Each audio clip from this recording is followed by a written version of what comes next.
রাজধানীর মিরপুরের রূপনগর শিয়ালবাড়ি এলাকায় কেমিক্যাল গোডাউনে ভয়াবহ অগ্নিকাণ্ডের ঘটনায় ক্ষতিগ্রস্তদের পাশে দাঁড়িয়েছে রাজনৈতিক দলগুলো।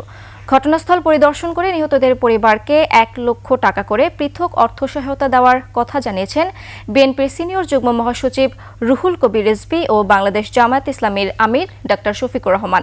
একই সাথে মালিক পক্ষের কোনো গাফিলতি থাকলে তাদের বিরুদ্ধে ব্যবস্থা নেওয়ার দাবি জানিয়েছেন ইসলামী আন্দোলন বাংলাদেশের যুগ্ম মহাসচিব মাওলানা গাজী আতাউর রহমান। শফিকুল ইসলামের report. Colour expert, George sap এবং মাইল্ড অন হ্যান্ডস টেকনোলজি সমৃদ্ধ অরিক্স ক্রিস্টাল ওয়াশ আপনার লন্ড্রি এক্সপার্ট। দিনভর চলে আগুনের তাণ্ডব। মধ্যরাতে আগুন নিয়ন্ত্রণে আসলেও রাতের আধারেও ধোঁয়া উড়েছে কেমিক্যাল গোডাউন থেকে। রাতে ঘটনাস্থল পরিদর্শনে আসেন বিভিন্ন রাজনৈতিক দলের শীর্ষ নেতারা।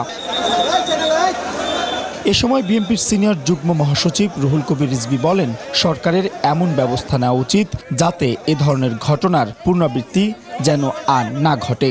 প্রত্যেক পরিবারকে এখানে আমাদের দলের পক্ষ থেকে আমাদের ঢাকা মহানগর উত্তর বিএনপির আহ্বায়ক এবং বিশিষ্ট ক্রীড়াবিদ তিনি ১ লক্ষ টাকা করে তিনি দেবেন। নিহতদের পরিবারকে উপযুক্ত ক্ষতিপূরণ প্রদান ও আহতদের সর্বাত্মক চিকিৎসা সেবা নিশ্চিত করার দাবি জানান জামায়াতের আমির। আমরা এই ধরনের ক্ষেত্রে চেষ্টা করি যত দ্রুত সম্ভব ক্ষতিগ্রস্ত পরিবারের পাশে দাঁড়ানো। ইনশাল্লাহ এই ক্ষেত্রে আল্লাহর মেহেরবানি তার ব্যতিক্রম হবে না। আমরা খুব দ্রুতই তাদের পাশে দাঁড়াবো। আপাতত পরিবারগুলোকে যারা নিহত হয়েছেন তাদের মাথাপিছু আমরা ইনশাল্লাহ ১ লক্ষ টাকা করে তাদের পরিবারে পৌঁছে দেব।